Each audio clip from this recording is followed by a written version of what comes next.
3월 25일 수요일 새벽 무릎입니다. 사순절 31번째 날입니다. 사도신경으로 우리의 신앙 고백하면서 다 같이 새벽 예배 드리겠습니다. 전능하사 천지를 만드신 하나님 아버지를 내가 믿사오며 그 외아들 우리 주 예수 그리스도를 믿사오니 이런 성령으로 잉태하사 동정녀 마리아에게 나시고 본디오 빌라도에게 고난을 받으사 십자가에 못 박혀 죽으시고 장사한 지 사흘 만에 죽은 자 가운데서 다시 살아나시며 하늘에 오르사 전능하신 하나님 우편에 앉아 계시다가 저리로서 산 자와 죽은 자를 심판하러 오시리라. 성령을 믿사오며 거룩한 공회와 성도가 서로 교통하는 것과 죄를 사하여 주시는 것과 몸이 다시 사는 것과 영원히 사는 것을 믿사옵나이다. 아멘. 찬송 438장 드리겠습니다.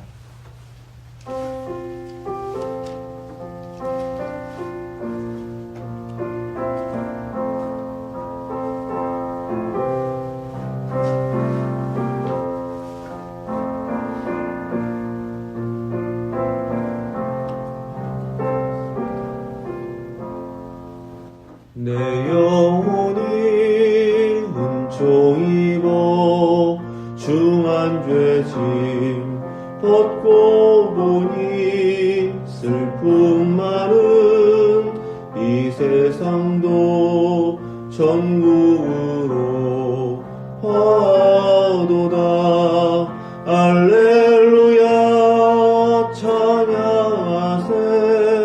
내 모든 죄 사함받고 주 예수와 동행하니 어디나 하늘나라엔 주의 얼굴 뵙기 전에 멀리 뵈던 하늘나라 내 맘속에 이루어지니 날로 가깝도다. 알렐루야 찬양하세.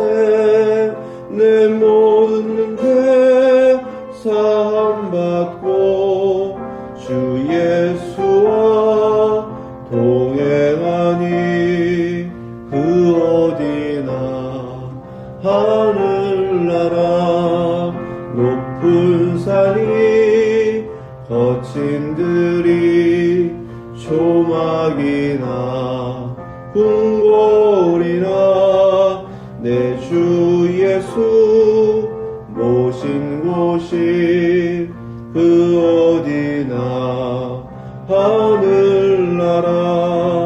알렐루야 찬양하세.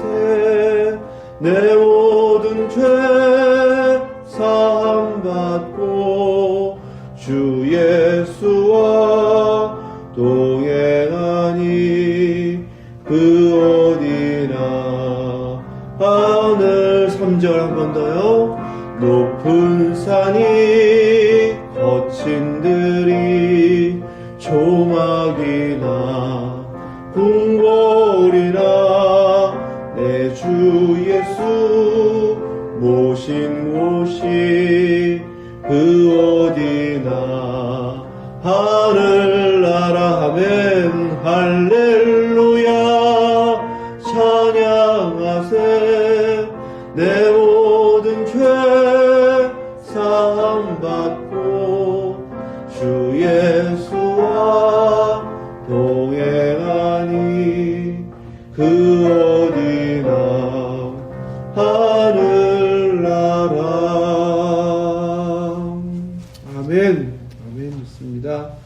오늘 주신 말씀은 욥기 39장입니다. 26절부터 30절까지 말씀, 구약성경 802페이지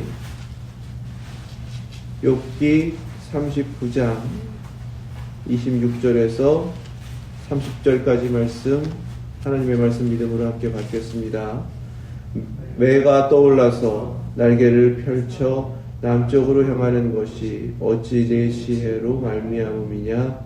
독수리가 공중에 떠서 높은 곳에 보금자리를 만드는 것이 어찌 내 명령을 따름이냐. 그것이 낭떠러지에 집을 지으며 뾰족한 바위 끝이나 험준한 데 살며 거기서 먹이를 살피나니 그 눈이 멀리 봄이며 그 새끼들도 피를 빠나니 제가 있는 곳에는 독수리가 있느니라. 아멘. 하나님 말씀입니다. 이렇게 창조하신 하나님의 질서들이 있다면, 동물들도 그렇게 살고 있다면 사람들에게도 그러한 삶의 원리를 주신 것이고 하나님께서 그렇게 창조하셨고 살아갈 수 있도록 하시는 것임을 깨달으라 라고 말씀을 주시는 겁니다.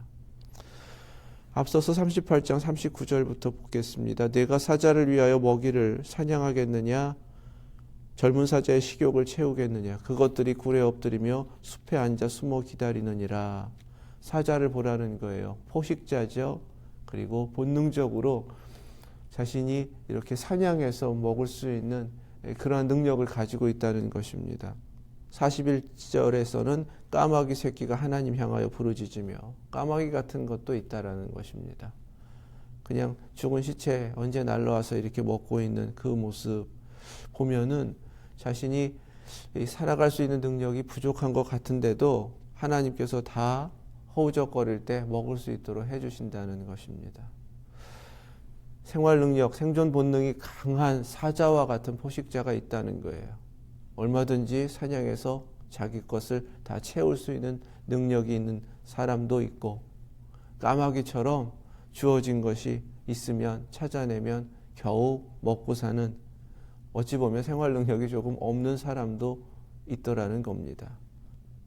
하물며 너희일까 보냐. 어제 묵상했지만 마태복음 6장 30절 말씀에, 그래서 어떠한 상황이든지 간에 그것을 전부라고 여기면 안 된다라는 것을 깨닫게 하시는 것입니다. 내가 강하고 내가 풍요롭고 내 목적하는 것 다 이뤄가고 있고 사자와 같을지라도 그거 하나님이 주신 능력 아니냐 깨달으라는 거죠. 까마귀 새끼 같을지라도 하나님이 다 채워주시니까 먹고 사는 것 아니냐 깨달으라는 것입니다. 39장에 1절부터 4절까지입니다. 산염소가 새끼치는 때를 내가 아느냐? 암사슴이 새끼 낳는 것을 내가 본 적이 있느냐? 그것이 몇 달 만에 만삭되는지 아느냐? 그 낳을 때를 아느냐? 그것들은 몸을 부풀리고 새끼를 낳으니 그 괴로움이 지나가고 그 새끼는 강하여져서 빈 들에서 크다가 나간 후에는 다시 돌아오지 아니하느니라. 이 말씀 속에서는 산염소, 또 암사슴, 이런 짐승들이, 들짐승들이 어떻게 새끼를 낳고 어떻게 자라고 키우고 그렇게 하는 거 우리가 알지 못하지만 어느새 그렇게 새로운 짐승들이 이곳저곳을 뛰어다니는 거 보지 않느냐는 거예요. 그거 다 하나님께서 그렇게 낳고 자라고 또 그렇게 자신의 삶을 살아갈 수 있도록 해주신 것이라는 것입니다. 모든 인생도 마찬가지라는 거예요. 길거리에서 누구를 만났습니다. 전혀 알 수 없는 사람이에요.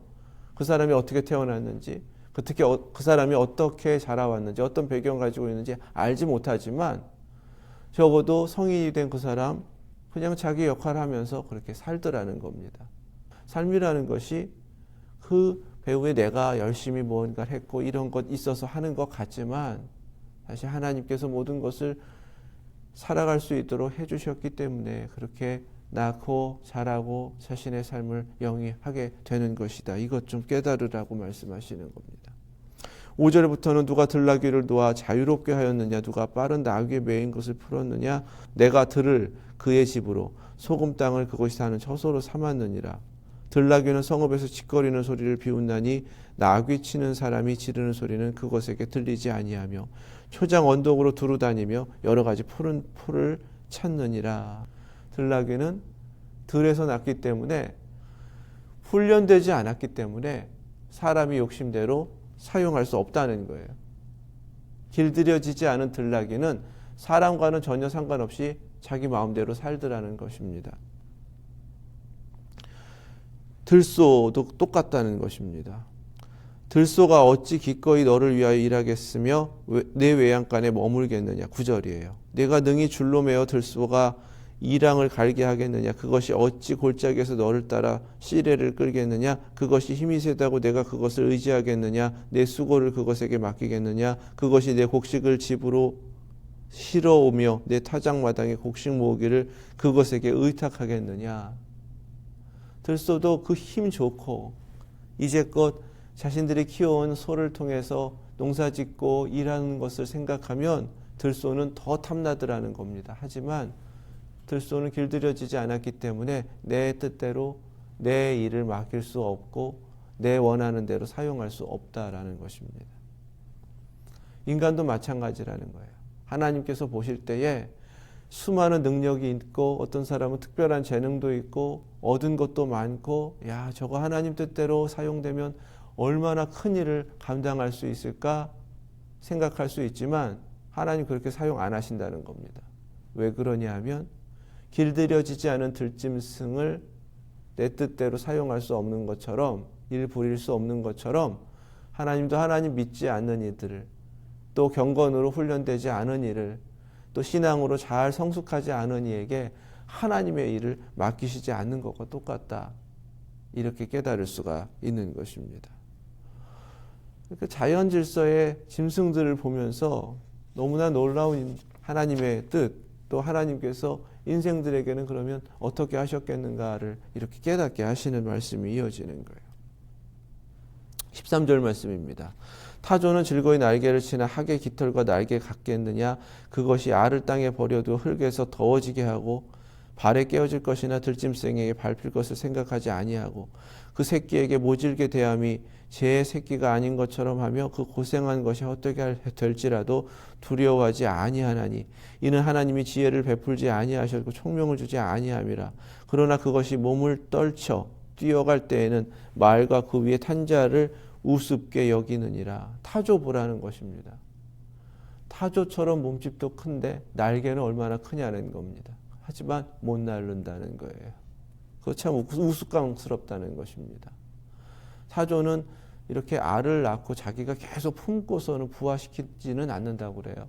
땅에다 낳고 암수가 돌아가면서 이렇게 품고 뭐 그렇게 새끼를 부화시킨다고 하는데 참 무책임해 보인다는 거죠. 어리석어 보인다라는 것입니다.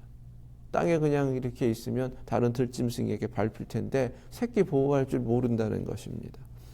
사람의 눈으로 볼 땐 지혜롭지 않고 총명하지 않아요. 그런데 하나님께서 그냥 그렇게 그 짐승에게는 지혜를 주시지 않고 총명을 주시지 않기 때문이라는 것입니다. 하지만 뭐가 놀래가지고 달릴 때 보라는 것입니다. 말보다 더 빨리 달리더라는 거예요. 말에 견주어서 지지 않을 만큼 능력을 가지고 있더라는 것입니다. 우리가 생각할 때에 새니까 날라야지 그런 능력은 없어요. 어떻게 저렇게 어리석게 사나 싶기도 해요. 하지만 그 사람마다 특별하게 가지고 있는 능력이 있을 수 있다라는 것입니다. 그 재능이 있을 수 있다라는 거예요. 겉으로 보기에는 장애를 안고 부족한 것 같지만 저마다 하나님께서 창조하셨기 때문에 그들이 가진 능력이 있음을 또한 발견하고 깨달을 수 있어야 된다라는 것입니다. 비교했던 말 보자는 거예요. 전쟁터로 나아가는 말을 보면요. 힘이 너무 좋다는 겁니다. 19절이에요. 말의 힘을 네가 주었느냐? 그 목에 흩날리는 갈기를 네가 입혔느냐? 내가 그것으로 메뚜기처럼 뛰게 하였느냐? 그 위험스러운 콧소리가 두려우느니라. 그것이 골짜기에서 발굽질하고 힘있음을 기뻐하며 앞으로 나아가서 군사들을 맞대 두려움을 모르고 겁내지 아니하며 칼을 대할지라도 물러나지 아니하니 그의 머리 위에서는 화살통과 빛나는 창과 투창이 번쩍이며 땅을 삼킬 듯이 맹렬히 성내며 나팔 소리에 머물러 서지 아니하고 나팔 소리가 날 때마다 힝힝 울며 멀리서 싸움 냄새를 맡고 지휘관들의 호령과 외치는 소리를 듣느니라. 전쟁터로 달려가는 말의 모습을 보면요. 용맹스럽기가 그지없다는 것입니다. 그렇게 힘도 좋아서 얼마든지 빨리 달릴 수 있고 전쟁터도 두려워하지 않고 적군의 그런 무기들도 전혀 무서워하지 않으면서 겁없이 막 달려가서 말탄 자가 얼마든지 전쟁을 수행할 수 있도록 하더라는 겁니다. 그 모습은 그렇지 저 모습이라면 이런 능력도 있어야지 모든 걸 갖춘 모습 같다는 거예요. 하지만 그 능력을 가지고 기껏 하는 것이 무엇이냐 하면 자신의 등에 탄 주인이 원하는 대로 전쟁을 하고 전쟁 끝나면 누구한테만 좋으냐 하면 전쟁에 이긴 주인한테만 좋더라는 것입니다. 말은 왜 그 전쟁을 해야 되냐는 거예요. 인생도 마찬가지라는 겁니다. 많은 은총을 받아서 그렇지 저 모습으로 저렇게 잘 살 수 있구나 라고 할 수 있는 사람인데 자칫하다가는 이 전쟁터 같은 세상에서 목적도 없이 누군가를 위하여 열심히 죽으라고 일하고 심지어는 정말 자신의 인생 전부를 다 허비하면서 살다가 자기에게 아무런 남는 것 없는 인생을 살아버리더라는 것입니다. 그 많은 것을 얻고 하나님께서 그 많은 것을 주셨음에도 불구하고 전혀 자신에게 허락된 목적과는 다른 목적에 이용되고 자신이 없는 그러한 삶을 살아가는 인생도 있더라는 것입니다. 그리고 오늘 읽은 말씀, 매가 떠올라서 날개를 펼쳐 남쪽으로 향하는 것이 어찌 내 지혜로 말미암음이냐. 독수리가 공중에 떠서 높은 곳에 보금자리를 만드는 것이 어찌 내 명령을 따름이냐. 그것이 낭떠러지에 집을 지으며 뾰족한 바위 끝이나 험준한 데 살며 거기서 먹이를 살피나니 그 눈이 멀리 봄이며 그 새끼들도 피를 빠나니 시체가 있는 곳에는 독수리가 있느니라. 아멘. 매와 독수리 높은 곳까지 날아갈 수 있고요. 눈이 좋아서 먼 곳에 있는 먹이도 볼 수 있는 그러한 짐승입니다. 그 짐승들은 높이 날 수 있기 때문에 아주 높은 곳에 둥지를 틀고 심지어 낭떠러지에 집을 짓고 그곳에서 새끼를 치고 그렇게 살더라는 것입니다. 하나님께서 그런 능력을 주셨다는 거예요. 본능적으로 멀리서도 보고 먹이를 향해 날아갈 수 있는 것이 바로 매와 독수리라는 것입니다. 하지만 독수리는 새끼 때부터 짐승을 잡아먹기 때문에 피를 빠나니 그러죠. 그러니까 항상 죽은 시체를 먹고 살아왔기 때문에 그렇게만 살더라는 거예요. 더 좋은 것을 먹으면서 살 수 있을 것 같은데 그렇지 않더라는 것입니다. 그 능력으로 더 멋지게 또 더 깨끗하게 살 수 있는데 독수리 그렇게 살지 않는 이유는 새끼 때부터 그 피를 먹고 죽은 시체 고기를 먹고 이렇게 살다 보니까 자신의 능력을 가지고 살아갈 수 있지만은 달라지지 않는다는 겁니다. 똑같이 먹고 똑같이 먹이고 그렇게 살더라는 거예요. 인생도 마찬가지라는 겁니다. 저마다 인생 가운데 하나님께서 주신 것들이 너무 많다는 거예요. 또 저마다 자신들에게 허락된 것으로 인하여 더 나은 또 더 의미 있는 더 좋은 삶을 살 수 있다라는 것입니다. 그런데 그러지 못하는 경우들이 많다는 거예요. 왜 그런가 봤더니 자신이 그렇게 살아왔기 때문에 그 수준을 벗어나지 못하는 사람들 너무 많고 자신이 그렇게 습관화되었기 때문에 습관화된 대로 매여서 그냥 그렇게 살기 때문에 아무런 발전도 변화도 없이 살아가는 사람들 너무 많더라는 것입니다. 하나님께서 원래 주신 것과 전혀 다른 모습으로 살아가고 있는 것이 바로 사람들의 인생이더라라는 것을 하나님께서 깨닫게 하시는 거예요. 어떻게 해야 되는가입니다. 지금 이것을 욥에게 말씀하시는 거잖아요. 그럼 욥에게 이제까지 살아오면서 하나님이 얼마나 많은 것 주셨고 얼마나 많은 능력 주었고 그렇게 살아왔고 그걸 누리고 모든 것이 하나님께서 베풀어 주신 능력과 지혜였다라는 것입니다. 그런데 어떤 고난이 닥쳐왔을 때 이제껏 하나님께서 주신 것으로 살아왔고 또 그 많은 것들을 누려왔다면 고난이 닥쳐오더라도 어려움이 닥쳐오더라도 주신 하나님을 생각하면서 그러한 어려움에 전락하는 것이 아니라 그 자리에 서서 또 하나님의 뜻을 깨닫고 또 하나님 이루어 가실 내일을 소망해야 맞는데 그냥 다른 사람들처럼 그렇게 무너져 버리는 모습 그것이 하나님 앞에 얼마나 어리석은가를 깨닫게 하시는 것입니다. 결국은 세 친구와 욥이 논쟁했던 그 모든 내용들을 가만히 보면 사람들이 안다, 사람들이 믿고 있다, 사람들이 가지고 있는 신념, 지혜라는 이름으로 그 안에 그냥 갇혀 있는 것 뿐이란 말이죠. 하나님 바라보면서 조금 더 다른, 조금 더 차원이 높은, 조금 더 벗어난 하나님의 뜻이 있다라는 걸 깨닫고 하나님을 더욱더 구하면서 나아가야 되는데 여전히 계속해서 그 안에 갇혀있는 그런 모습들을 깨닫게 하시는 것입니다. 시편 90편 모세의 기도 그 말씀 속에서 모세는 하나님 앞에 인생이 이런 것입니다 라고 깨닫고 하나님께 기도합니다. 10절에 우리의 연수가 70이요 강건하면 80이라도 그 연수의 자랑은 수고와 슬픔뿐이요 신속기간이 우리가 날아가나이다. 자신이 원하는 대로 삶을 살아가면 어느새 인생이라는 시간이 다 지나가 버리더라는 것입니다. 남는 게 무엇인가? 수고만 하고 살아왔고 슬픔밖에 없더라는 거예요. 그게 인생이더라는 것입니다. 하나님께서 그렇게 살라고 하신 것이 전부였는가? 그렇지 않다라는 거예요. 그러면 무엇이 문제인가? 12절 말씀에 우리에게 우리 날 계수함을 가르치사 지혜로운 마음을 얻게 하소서. 하나님이 주신 것들이 있고 하나님께서 정해놓으신 인생의 시간이 있는데 그걸 깨닫지 못하고 살더라는 것입니다. 젊었을 때에는 천년만년 자기가 영원히 살 것처럼 막 산다는 거예요.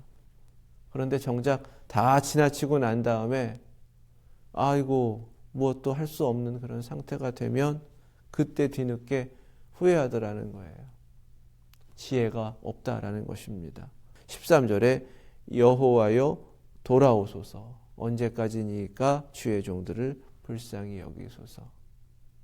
이제라도 깨닫고 하나님을 찾으라는 것이고 하나님께서 나의 삶을 다 허락하여 주셨으니까 끝까지 하나님과 함께하는 삶을 구하는 것. 그리고 무엇보다 나의 처지에 절망하는 것이 아니라 하나님의 긍휼을 구하며 끝까지 하나님께서 주시는 은혜로 살고자 하는 것이 정말 지혜로운 자이고 또 은혜를 아는 자이다라고 기도하는 말씀입니다. 무엇보다 중요한 것은 하나님께서 내게 허락하신 그 수많은 것이 있었고 지금도 있고 그것을 깨달으면 하나님 앞에 더욱더 의미 있는 삶을 살아낼 수 있다라는 것을 우리에게 말씀하십니다. 그리고 오늘 하루도 지나쳐버리면 더 이상 돌아오지 않는 하루이기 때문에 하나님 앞에서 하나님께서 허락하신 그것을 의미 부여하면서 그렇게 살아야 한다라는 것을 또한 깨닫게 하시는 거예요. 내게 주신 것이 무엇이든지 간에 하나님으로부터 허락된 것임을 잊지 않아야겠습니다. 그 능력과 지혜를 허락받았다면 하나님께서 원하시는 대로 하나님 목적하신 그 의미 있는 삶을 살아내야겠습니다.